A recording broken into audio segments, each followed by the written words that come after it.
she was 19 with nowhere to go. No family waiting somewhere, no savings account, nothing but a backpack and whatever she'd managed to stash in a coffee can.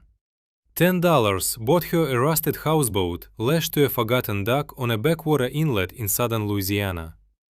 The hull took on water, cabin walls soft with rot. The marina owner told her she'd be lucky if the thing floated another month. But what no one knew, what no one could have guessed, was that beneath the deck, sealed inside a compartment untouched for over 40 years, lay something that would reshape her entire life. Before we go further, if stories like this speak to you, hit subscribe. Drop a comment and tell us where you're watching from. We love seeing how far these stories reach. June Prescott had been drifting toward water her whole life and never realized it. Born in a small town in central Mississippi, the kind of place where the closest water was a muddy farm pond and the nearest river sat 40 miles out. Yet she'd been sketching boats since her fingers could grip a crayon. Her mother kept them all in a folder stuffed inside the kitchen drawer. Crayon boats, marker boats, pencil sketches with crooked masts and stick figure sailors. By 9 years old, that folder was an inch thick. Her mother died when June was 11, brain aneurysm. Tuesday she was standing at the stove making dinner. By Thursday she was gone. June's father, a quiet man named Cal who worked maintenance at the high school, did his best. That was the phrase everyone in town attached to him. Sympathetic, resigned, he did his best. Showed up to school events, packed her lunches, never once raised his voice. But after his wife died, something inside him went out. Not suddenly, gradually. The way a fire dies, ember by ember, until all that remains is gray and cold. By the time June turned 17, her father was a shell. Still worked at the school, still came home, ate dinner, watched the news, but he was unreachable. She'd talk to him and he'd nod, answer in single syllables, stare past her at something only he could see. Eventually she stopped trying. Quitting hurt less than failing over and over. At 16, she found work at a small marine supply store outside Jackson, an hour from her town by bus. The shop sold boat parts, fishing gear, life jackets, rope. Everything smelled like salt water, even though the nearest coast was 200 miles south. The owner was an older man named Thad, a former Coast Guard rescue swimmer in his 20s. He took an interest in June, not out of pity, because she genuinely wanted to learn. She memorized parts catalogs, mastered the difference between marine epoxy and the regular kind, learned what a stuffing box was, what a bilge pump did, why fiberglass needed gel coat. She learned that ropes become lines on a boat, that everything carries a specific name. That names matter because, in an emergency, there's no time to point. Thad taught her things Cal never could: how to splice a line, how to read a tide chart, how to identify a vessel by its hull design alone. He taught her that a boat is a system, and any system can be repaired if you understand how it works. That understanding systems is the most valuable skill a person can carry, because everything in life is a system. Houses, vehicles, people, weather, money. See the system, fix the system. Miss it, and you're at its mercy. June saved every dollar from that marine supply paycheck. She kept the money in a coffee can shoved to the back of her closet. An old Folgers tin that still carried the faint ghost of grounds, no matter how many times she cleaned it. By 18, she had $880. By 19, $1,140. Her father died on her 19th birthday. Heart attack. Sitting in his recliner, evening news flickering across the screen. June found him when she walked in from work, the television still glowing. He looked peaceful. A strange thing to feel grateful for, but she felt it anyway. He hadn't suffered. He had simply stopped. The way she'd watched him stopping for 8 years. Only now, it was final. The house wasn't hers. She'd been renting from a man called Berkeley, one of those landlords who owned 3 houses in town and kept tenants who paid on time and didn't make noise about it. After Cow died, Berkeley gave her 14 days. He wasn't cruel, said his own daughter needed the place. Rent was covered through month's end, and that was all he could offer. June nodded. She'd already known it was coming. She boxed up her father's belongings for goodwill, kept his old wool fishing sweater, kept a framed photograph, her mother and him, 1998. Everything else she owned went into a backpack and a duffel bag. The morning the lease ran out, she walked onto the porch with her bags and her coffee can. Stood there looking at that door for a long time. Then pulled it shut. The bus to Jackson departed at 9:15. Jackson to Baton Rouge, 11:40. She'd been turning Louisiana over in her mind for months. Thad had a brother who ran a marine repair shop on the bayou outside Houma. More than once, Thad had told her, if she ever wanted to learn boats from the inside out, his brother Walker would teach her. She'd never intended to take him up on it. But standing in the Jackson bus station with 2 bags and $1,128 in the coffee can, she understood there was nothing else left to plan toward. She bought the ticket. The ride south stretched on. Mississippi bled into Louisiana as the ground went flat and the air turned thick, wet. The trees shifted, oaks giving way to cypress and tupelo, roots standing in dark water like the legs of patient animals. Spanish moss draped from branches in long gray curtains. June watched all of it through the glass, with the kind of focus she reserved for things she was trying to burn into memory. A place she'd never set foot in, but had always somehow recognized. The way you know the shape of a word in a language you've never spoken. She reached Houma at dusk. The bus station, a small concrete building beside a gas station. Walker was waiting for her in a dented Ford F-250. He looked exactly like Thad, but with a beard. Didn't say much on the drive. One hand on the wheel, one elbow out the window. He let the warm, heavy evening air fill the silence. His shop sat on a backwater inlet about 10 miles outside town. Open-sided wooden structure with a corrugated metal roof, a small dock reaching out into black water. A handful of boats tied along it, a fishing skiff, a cabin cruiser with weed-streaked sides, an aluminum John boat. And at the far end, listing slightly to port, an old houseboat. Walker pointed. That's what I wanted to show you. Old Tilden Boudreau's place. He died last year. No family. Thad said you might be looking for something. June walked the length of the dock. The houseboat ran about 30 feet. Steel hull, painted white once, now mostly rust, bare metal showing through in patches. The cabin rode on top of it, flat-roofed, wooden, peeling turquoise paint. 2 small windows on each side, a weathered door facing the dock. An old life ring hung crooked on the railing, rope rotted but still attached. The whole vessel sat low, weighted by whatever filled it and whatever water had crept through the hull over the years. But she could see the bones. She could see what this boat had been. Steel hull meant it could be patched, sanded, painted. Wood cabin meant she could replace it board by board if she had to. The shape was right, low and stable, built for slow water. For floating, not racing. The kind of boat that didn't need to go anywhere. It was already where it belonged. How much? June asked. Walker scratched his beard. Tilden owed back fees on the slip. Marina was going to sell it for scrap, but I told them I'd hold it. Fees come to $10 even. You want it? It's yours. $10. She reached for her coffee can. Counted 10 $1 bills onto Walker's open palm. He looked at the money, looked at her. Nodded slowly. Code 2, he asked. Code 3. Code 4. Code 5. Code 6. Walker smiled for the first time. Thad said, you knew your stuff. I didn't believe him. He handed her a key. Sleep on it tonight.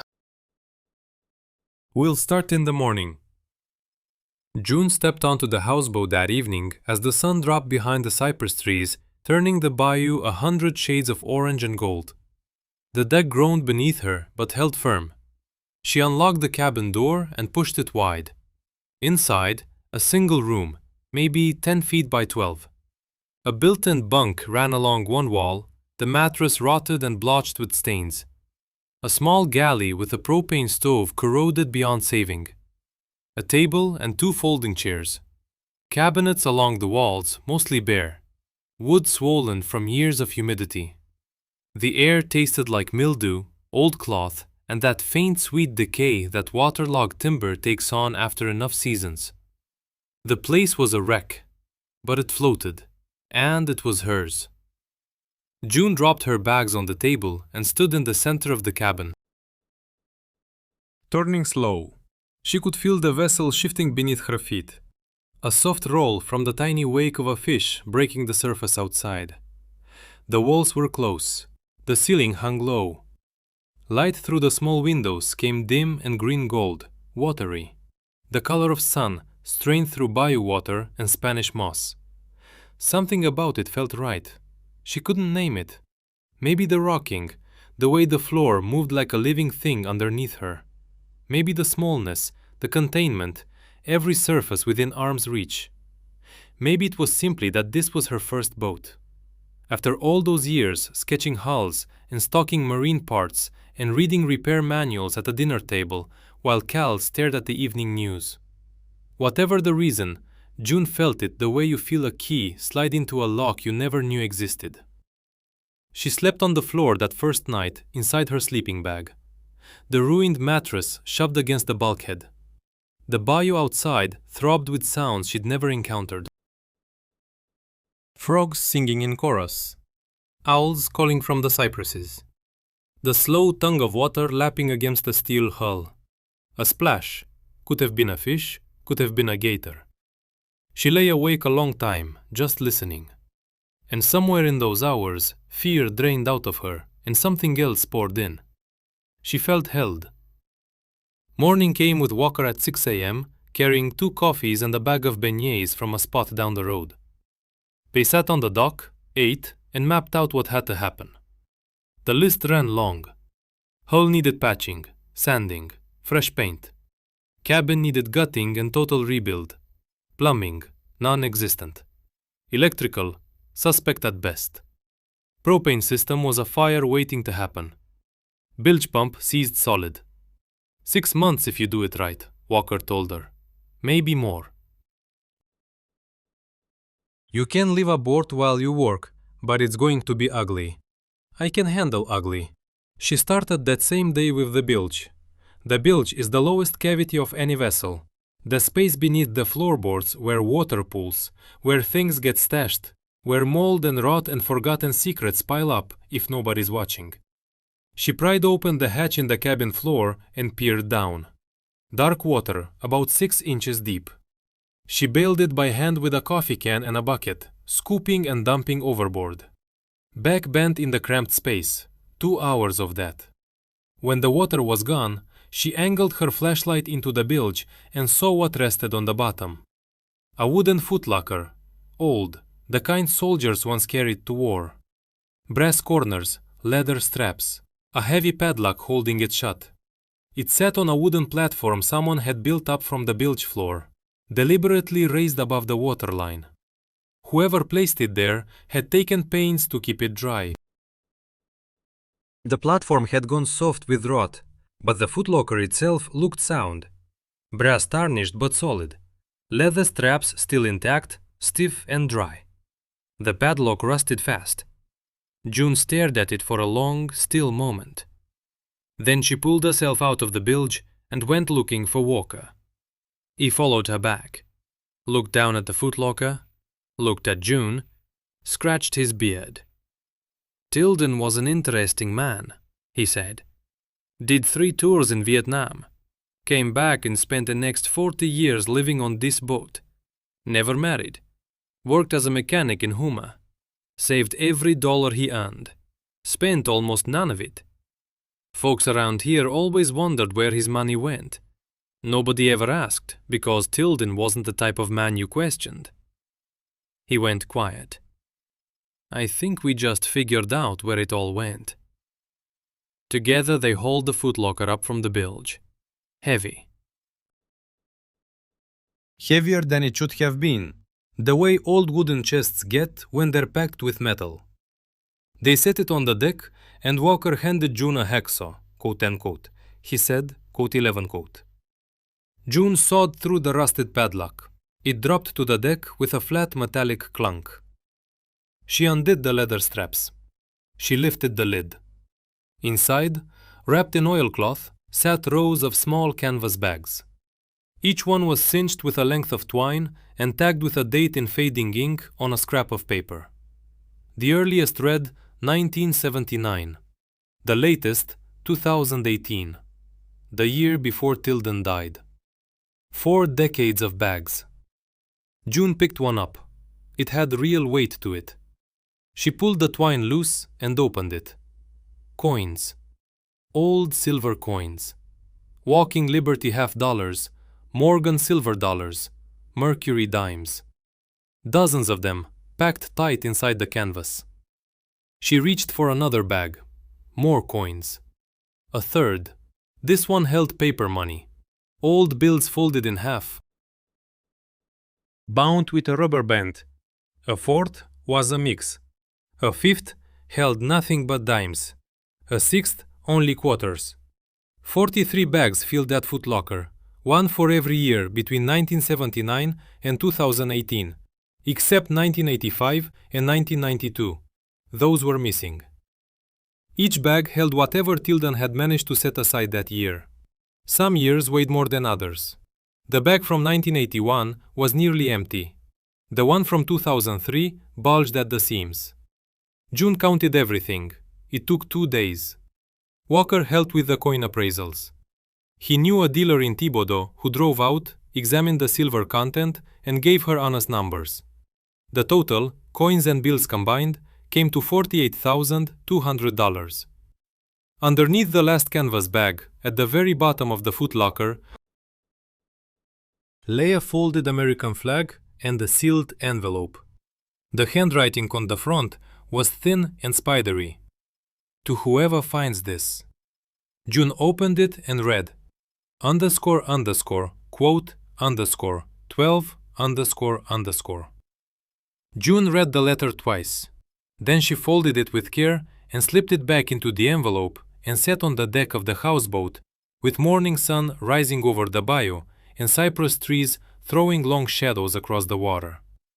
She didn't cry, but her throat went tight, and she thought about her mother and her father and Tilden Boudreau and every person she had ever loved and lost. And she understood, for the first time in her whole life, that being lost and being found weren't opposites. They were the same thing, separated only by time. If this story has meant something to you, take a second and subscribe. It helps us keep telling stories like this one. And tell us in the comments, have you ever found something on the water that changed how you saw your own life? Walker drove her to open a bank account in Houma the next morning. The dented F250 rattled into the parking lot, and he waited outside while she walked in, carrying the canvas bags stuffed inside a paper grocery sack. The teller was a young woman close to June's age, who glanced at the contents and immediately called for the manager. The manager, a Cajun woman in her 50s named Therese, studied June carefully and asked if she could explain. June handed her Tilden's letter. Therese read it slow, one finger tracing each line. Then she handed the paper back. __, quote, _13, __. June put a portion of the money toward doing the job right. Over the next 8 months, she rebuilt the houseboat, working side by side with Walker in his shop, learning hull repair, marine carpentry, electrical systems, everything she could absorb. The hull came first. They pulled the boat from the water on a winch system Walker had rigged years before, sliding it up onto heavy wooden blocks in the yard behind the shop. On dry land, the houseboat looked worse than June had feared. Rust pitted the steel along the entire waterline. Below it, 2 spots had been patched once before, decades ago, with sheet metal screwed into place. A rushed fix by someone in a hurry. The patches still held, barely. She sanded the entire hull down to bare metal with a power sander, hour after hour. Arms trembling by the end of each day. The noise was brutal, and the grit got into everything. Her ears rang through the night, even with foam plugs jammed in deep. Her shoulders burned so bad she could barely lift her arms above her head when she crawled into the sleeping bag. But she kept at it. Day after day, the rust peeled away and bare steel emerged underneath. Dull silver in morning light, warming to bronze under the afternoon sun. 2 weeks in, the hull was clean. She ground out the remaining rust spots with a wire brush attachment, treated them with phosphoric acid to convert whatever corrosion remained into inert iron phosphate. Then she applied marine epoxy to the worst sections, building up the surface with thickened resin. Layer by careful layer. Walker taught her to feather the edges so each patch flowed into the surrounding steel without a seam. He showed her how to mix the epoxy to the right consistency. "14", he said. "15". She started with the bow because the bow was worst. When she got it right, she matched the method across the rest. 2 coats of epoxy primer went on, white, gray, dense. The kind that bonds to steel like skin. Then 3 coats of marine enamel, a deep, dark blue that Walker said reminded him of the Gulf at midnight. The color came from a paint mixer at a marine supply shop in Houma. The man had been blending custom marine paints for 30 years. He took one look at June and said, "16". He returned with a quart of blue so deep it looked nearly black. June painted a single stripe on the bare hull and stepped back. He was right. It was the color of water at night. The color of sleep without dreams. The color of safety. When the hull was finished, it looked like a different vessel entirely. A boat that wanted to live. Walker stood beside her in the yard the day she laid down the 3rd coat. 17. He said, 18. He didn't say anything else. He didn't need to. The cabin came next. She stripped it down to the steel frame of the deck, pulling rotted plywood walls out in chunks, ripping corroded wiring free, disconnecting the broken propane stove with a wrench, and a lot of swearing. 3 trash bags filled with mildewed insulation, old fabric, dead spider carcasses. When the cabin stood empty, the steel deck and frame baked bare in the bayou sun. She could see the bones of what she was rebuilding. She framed the walls with marine plywood and cedar siding, packed closed-cell foam between the studs, and cut 2 new windows into each side, larger than the originals, so the cabin would flood with light. She rebuilt the roof with marine plywood and rolled roofing material, added a small skylight dead center that dropped a beam of sun directly onto the table she planned to build. She ripped out the corroded propane stove and installed a new one, properly vented this time, with a regulator, a shut-off valve, and a carbon monoxide detector mounted to the cabin ceiling above it. Every length of old wire came out. She replaced it all with marine-grade cable, color-coded the way Thad had taught her.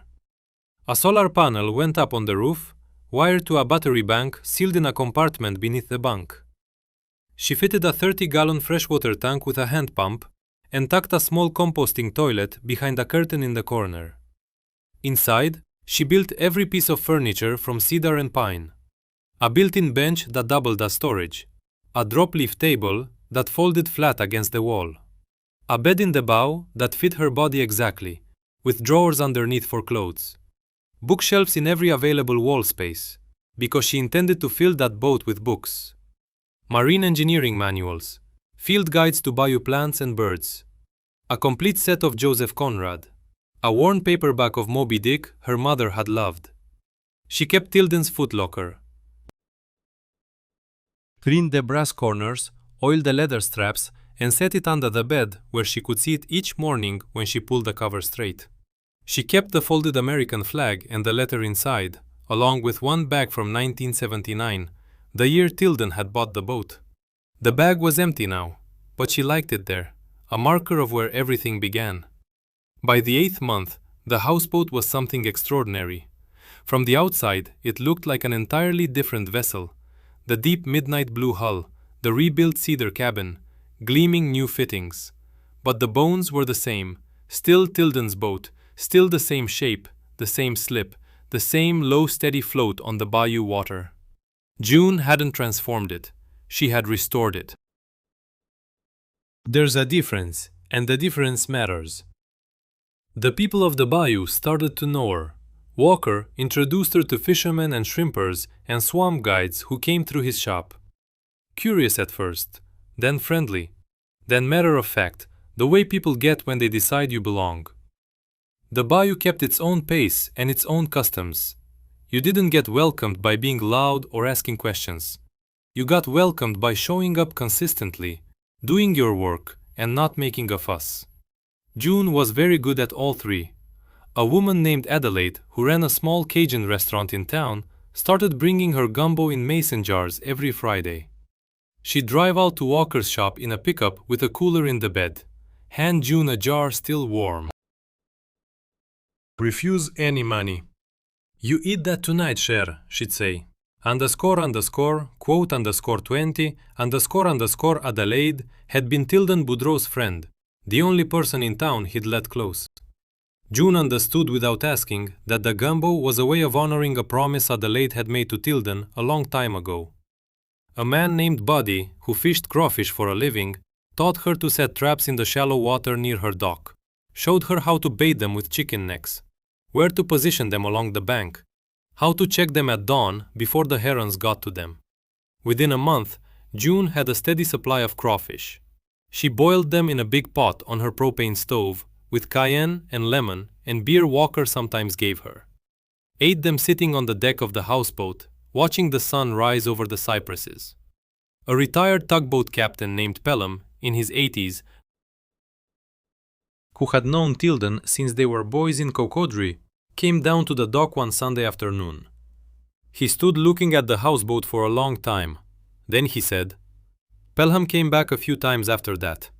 He didn't talk much. He'd sit on the dock with June and watch the water. Tell her things about Tilden when the moment felt right. About the war Tilden never spoke of. About the woman he'd loved before Vietnam. The one who didn't wait for him to come home. About the dog Tilden had named Dauphin, who lived on the boat with him for 14 years and was buried in the cypress grove behind the marina. June listened to every word.